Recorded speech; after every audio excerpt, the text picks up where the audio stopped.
Não sei se... Pois. Se calhar já podemos começar. Ok.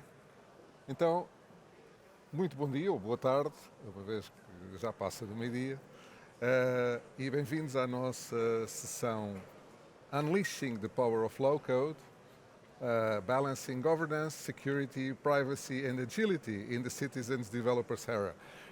E temos aqui uma grande promessa neste título. Vamos tentar cumprir a promessa. E comigo no palco está o Cláudio Pimentel, diretor de Sistemas de Informação da Cofidis. Boa tarde. E o David Silva Rosa, que é o Senior Manager em Modern Workplace and Employee Experience, Business Applications and Cloud Solutions. Uma coisa muito grande. Ora bem, nós temos a certeza que não somos os primeiros a falar de low code aqui nesta sessão, e vamos procurar dar se calhar aqui um tom um bocadinho diferente. Eu ia começar só, e antes de passar à primeira pergunta, ia começar só por uma pequeníssima história que tem a ver com uma empresa que todos conhecemos, que é a Meta. A Meta, a determinada altura, na altura Facebook, a determinada altura implantou uma plataforma de Big Data, porque tinham que fazer a gestão, enfim, de todos aqueles likes que de uma forma ou de outra lá vamos colocando, e os likes iam parar a uma plataforma de Big Data. E houve um problema que eles começaram a ter e que rapidamente perceberam que tinham, que era, para fazer a gestão de tudo aquilo, precisavam de fazer development em cima da plataforma de Big Data que tinham, e esse development tinha que ser feito obrigatoriamente em Java. E não havia forma de conseguirem escalar, ponto, toda a gente a aprender Java. E, portanto, sucessivamente, qual foi a solução? Criar plataformas de low-code. Não tão low-code quanto hoje se considera, porque isto tem alguns anos, e essas plataformas de low-code foram, a pouco e pouco, aquilo que eles foram desenvolvendo, foram colocando em open source, e hoje estão disponíveis até, de uma forma ou de outra, estão disponíveis na Apache Foundation e por aí fora. E, portanto, isto para introduzir o tema e dizer que mesmo uma grande empresa com imensos recursos de programação, alguns dos melhores recursos do mundo, têm problemas de escalabilidade quando se trata de fazer a análise de grandes, por exemplo, de grandes volumes de dados. E, portanto, eu passava, a minha primeira pergunta seria precisamente que o low-code surge para preencher um vazio, naturalmente, não é? E em vossa opinião, e começava talvez pelo Cláudio, em vossa opinião, que dores sentem que o low-code está neste momento a responder nas organizações que não estejam endereçadas de outra forma? Bom dia a todos. Henrique, essa é uma pergunta extremamente interessante porque, efetivamente, nós vemos hoje, falamos muito e ouvimos falar muito do low-code, mas, como tu dizes, o low-code já vem de alguns anos. Na Cofidis, a nossa experiência de low-code começou em 2004. E, na altura, a nossa preocupação não era tanto o Citizens Development, era efetivamente como é que conseguíamos dotar o IT com mais uma ferramenta para poder produzir e resolver as necessidades e os desafios que o negócio trazia de uma forma mais rápida, mais célere e de uma forma padronizada. Portanto, isso foi o primeiro uso que acabámos por dar a esta tecnologia dentro da Cofidis. Hoje nós vemos que a tecnologia foi evoluindo, a usabilidade foi evoluindo e hoje o espaço que vejo este tipo de tecnologias ocupar é efetivamente, não gostava de dizer isto assim de uma forma muito extremista, mas vai democratizar o acesso à tecnologia, sobretudo numa era em que existe muito mais literacia tecnológica dentro das organizações do que aquilo que existia fora do IT há 10, 15 anos atrás nas organizações. Portanto, eu acho que ocupa estes, consegue ajudar o IT e também consegue ajudar outras áreas não IT nativas a poderem satisfazer algumas das necessidades do ponto de vista da produtividade, da captura de dados, de criação de alguns workflows que ajudam a aumentar a produtividade dessas áreas. Ok, obrigado. David, nesta questão, sobre estas dores, dentro da tua perspectiva, do trabalho que efetuas no dia a dia, o que é que sentes? O que é que estamos a responder que outras plataformas outras soluções não respondem? Eu diria que, em primeiro lugar, agilidade na resposta aos requisitos do negócio. Nós, tal como o Ricardo Calais dizia anteriormente, eu também, como responsável de uma área que tem as duas vertentes, o low-code, no-code e o desenvolvimento em cima de .NET, nós vemos que, para às vezes satisfazer os requisitos do negócio de forma mais expedita, o low-code é uma solução mais viável. Quando nós queremos ter um negócio muito próximo, ou seja, ontem o presidente aqui da Microsoft em Portugal disse que o grande objetivo era fazerem mais com menos. Eu diria que aquilo que passa em clientes é o fazer mais com o mesmo, ou seja, com os mesmos recursos, produzir mais outcome para o negócio. E isso tem sido a grande mais-valia do low-code naquilo que temos implementado em termos de projetos em cliente. A agilidade é fundamental, sim, mas aqui a questão de potenciar a produtividade das pessoas, de pegar nos skills que as pessoas têm in-house e trazer esse negócio rapidamente para a implementação de soluções, parece-me que é fundamental. Eu até podia dar aqui um exemplo. Eu tenho e tinha também no passado um cliente que tinha um problema grave de negócio. Era uma empresa que tinha que todos os dias submeter ocorrências para as infraestruturas de Portugal. E para que aquilo fosse levado a cabo da forma mais célere possível e com a qualidade padronizada, com standards, com segurança, porque nós, quando falamos de low-code e low-code da Microsoft, nós, a Power Platform, eu não falo só das Power Apps porque é um ecossistema. Nós temos a Power Platform por trás e é raro existir uma Power App sem o Power Automate ou sem Power Virtual Agent. Nós implementámos uma plataforma low-code que ligava com uma base de dados que estava em Azure e que toda a componente de user interface era via aplicação. Resolveu, eu diria que no espaço de 4 semanas, aquilo que provavelmente iria demorar 2 meses, 3 meses a resolver. Depois, também acho que tem tudo a ver com o retorno do investimento. E aquilo que eu vejo em clientes também, até porque na minha vida passada também já fui, é o retorno de investimento. Normalmente numa aplicação low-code dá-se em 3 meses.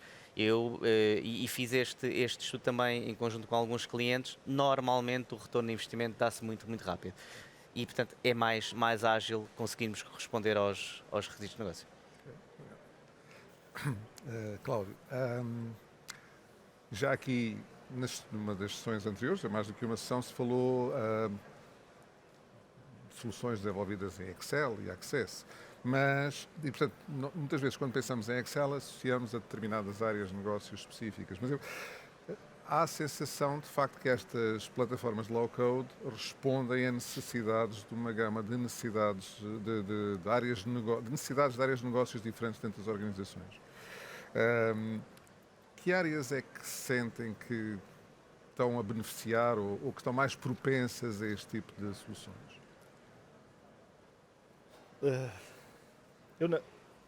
Eu daquilo que vou vendo, acho que não existe uma área em concreto que possa dizer eu agora vou beneficiar mais da plataforma low-code. Eu acho que efetivamente nós estamos aqui a falar de, através desta tecnologia, ser uma alavanca e um enabler para que todas as áreas possam de alguma forma automatizar os seus workflows e os seus processos de trabalho.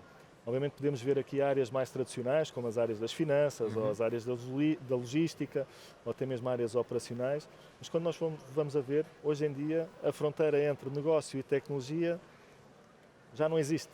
Portanto, negócio e tecnologia têm que estar os dois alinhados, os dois em comum. Portanto, hoje vejo um grande potencial para qualquer área da organização que tenha necessidade de capturar dados, fazer algum processamento sobre esses dados, ter algum workflow, para que depois também possam ver como é que podem otimizar e melhorar, baseados em KPIs, não é?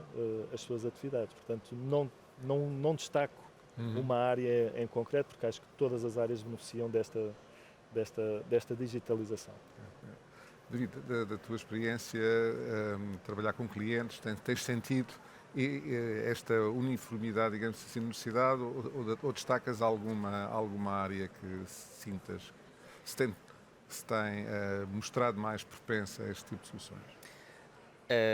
As áreas que eu tenho visto, as áreas mais operacionais, em que existem problemas para resolver, mesmo em termos de operação, para amanhã. E as empresas muitas vezes não têm a capacidade, ou melhor, a capacidade não é bem a capacidade, não conseguem esperar por ter uma equipa de development tradicional pronta naquele momento em que surge a necessidade. E aí é fantástico, e eu adoro esta área e entusiasmo muito a falar nela, que é fantástico nós trabalharmos com os business users, quem percebe do negócio side by side com os citizen developers, e muitas vezes são eles os citizen developers, para rapidamente colmatar essas falhas e automatizar aquilo que são as tarefas mundanas, não é? Que nós muitas vezes percebemos que há ali alguma coisa que pode ser rapidamente automatizada e conseguimos fazê-lo e impulsionamos o negócio. Parece-me que as áreas operacionais são aquelas que, de acordo com a minha experiência, mais têm evoluído e até interagido com a Power Platform nesta ótica de Citizen Development. Sim. Agora, não esquecer também que muitas das customizações ou das aplicações desenvolvidas em low-code necessitam também dos developers tradicionais. Porque quando nós temos conectores que temos de desenvolver e necessitamos de uma API de estender, eles também são muito importantes. Daí o Ricardo ter falado há bocadinho num tema muito importante que são as Fusion Teams, não é? Que é o conjunto das duas mais-valias. Eu gostava só de... Na Cofidis, nós já não estamos num modelo de IT sourcing. Portanto, hoje em dia nós estamos num modelo, efetivamente, de equipas multidisciplinares em que o IT e o negócio formam equipas e são encarregues por materializar.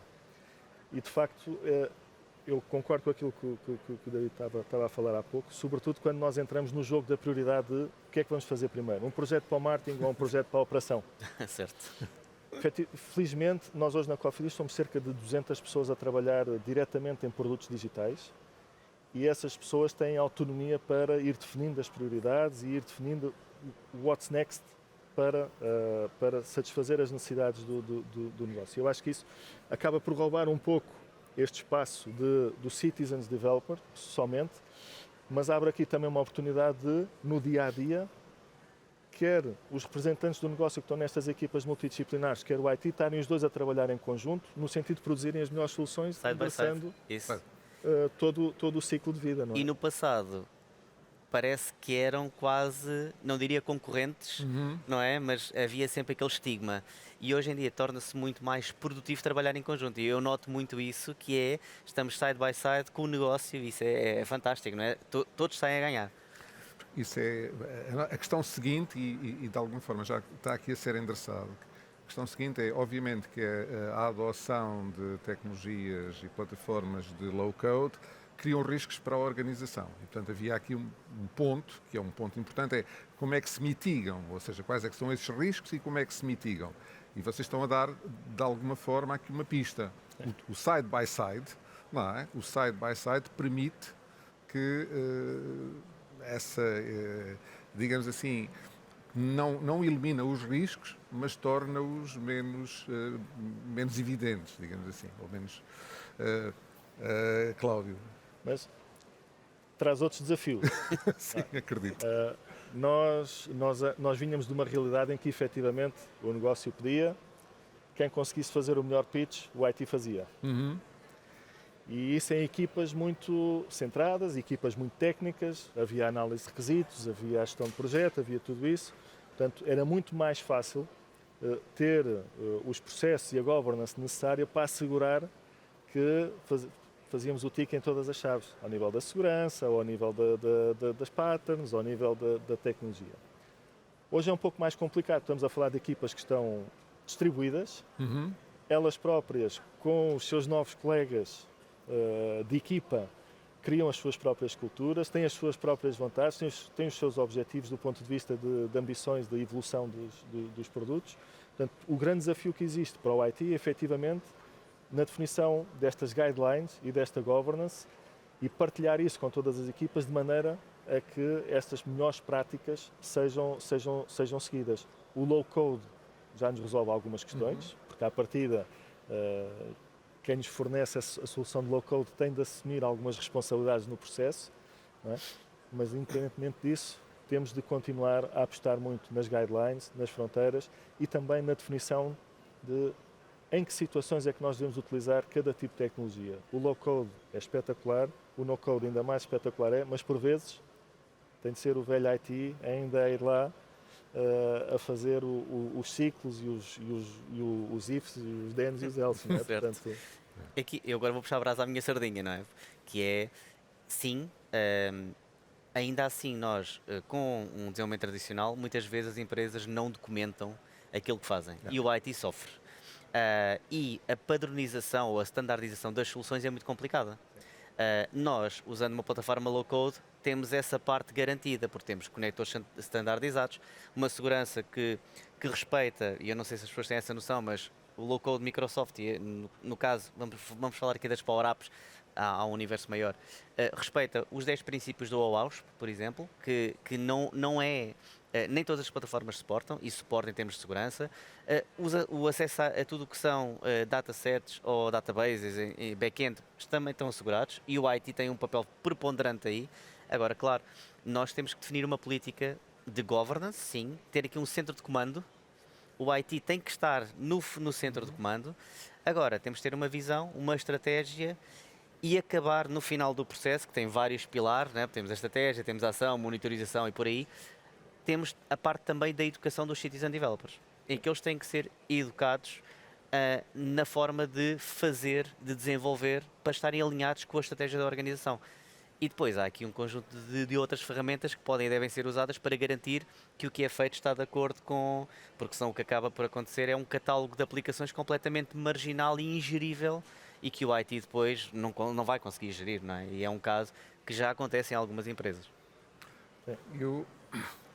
Aqui há um ponto que e vamos ter que tratá-lo de uma forma bastante breve, mas é um ponto que não podemos deixar de tratar, que tem a ver agora com a explosão de ferramentas como o ChatGPT e que, de alguma forma, pronunciam aquilo que pode ser o futuro do low-code. Eu gostava de ouvir a vossa opinião, precisamente, se julgam que as soluções que existem agora de low-code eventualmente poderão ser superseded por ferramentas como estas ou simplesmente complementadas?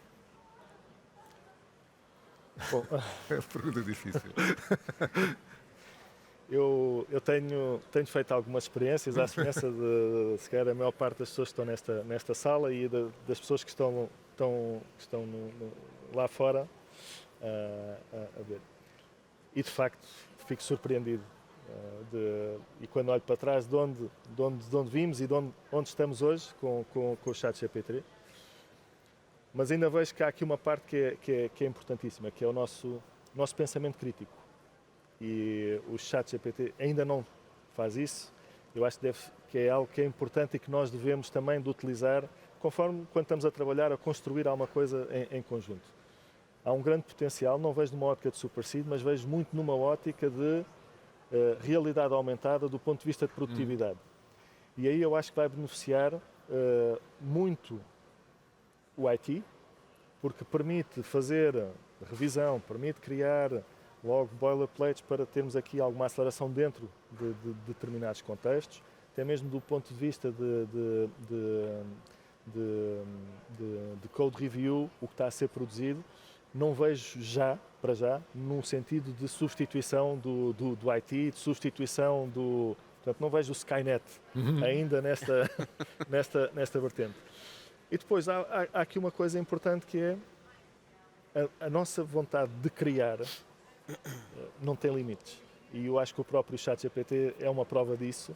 Portanto, eu vejo que é mais uma ferramenta que nos vem ajudar a fazer melhor o nosso trabalho e também ajudar-nos a desenvolver enquanto profissionais. Portanto, eu vejo muito mais nesta perspectiva do que uma perspectiva de vai controlar todo o landscape do low-code, no-code, e utiliza um interface espetacular, porque hoje está no texto, amanhã pode estar na voz, e isso é espetacular. Portanto, acho que há aqui um grande potencial, não para substituir a todos, mas acho que há aqui um grande potencial de escalabilidade de novas soluções e de novas formas de trabalhar. Em termos de inteligência artificial, eu acho que já hoje em dia existe, e falando aqui um bocadinho das Power Apps e do Power Automate, existe já um conjunto com o AI Builder, um conjunto de formas de incluir AI nas nossas soluções. Eu lembro-me de uma, por exemplo, que implementámos agora num projeto recentemente, em que nós usámos AI para identificar formas de processar um conjunto de formulários, em que os campos e toda a informação que lá estava era tratada por AI e esses valores eram recebidos no Power Automate para automatizar processos. Do mesmo modo, hoje em dia temos AI Powered Auto Suggestions, por exemplo, em que eu não preciso de dominar fórmulas em Power FX para fazer o desenvolvimento em Power Apps e posso, por exemplo, colocar em linguagem natural lista-me os últimos 10 clientes por ordem XPTO em que a condição seja esta e automaticamente, como eu gosto de chamar, via AI nós estamos a gerar essas fórmulas. Portanto, hoje em dia já existe muito isso no ecossistema Microsoft. Agora, para mim, a inteligência artificial não é o futuro, é o presente, está já embutido nestas soluções e eu diria que é uma forma de as capitalizar e democratizar aquilo que é a inteligência artificial também no desenvolvimento citizen-based, não é? Porque eu lembro-me que quando nós nos formámos, a AI era ainda, dávamos na faculdade, mas era um bocadinho distante. E agora resolve problemas e nós rapidamente conseguimos incluir. E eu não via no passado, para terminar, não via no passado uma forma simples de incluir AI numa solução low-code. E hoje em dia, quase com drag and drop, nós conseguimos, e com configuração de componentes, conseguimos incluir, o que é fantástico para os negócios. E, portanto, só para terminar, e para terminar a história que comecei a contar no início, em uma frase, as pessoas que inicialmente criaram aquelas plataformas de Big Data e depois a seguir os low-codes, continuaram a trabalhar durante estes anos todos e vieram a produzir exatamente as ferramentas, a investigação e o desenvolvimento que estão por trás de uma plataforma chamada Transformers, que é a base do ChatGPT. Ou seja, portanto, isto fecha um bocadinho o ciclo relativamente àquilo que vamos dizer. Agradeço a participação do Cláudio e do David nesta sessão, à nossa audiência, que está perto da hora do almoço, então. Muito obrigado a todos, até uma próxima oportunidade. Muito obrigado a obrigado. todos. Obrigado.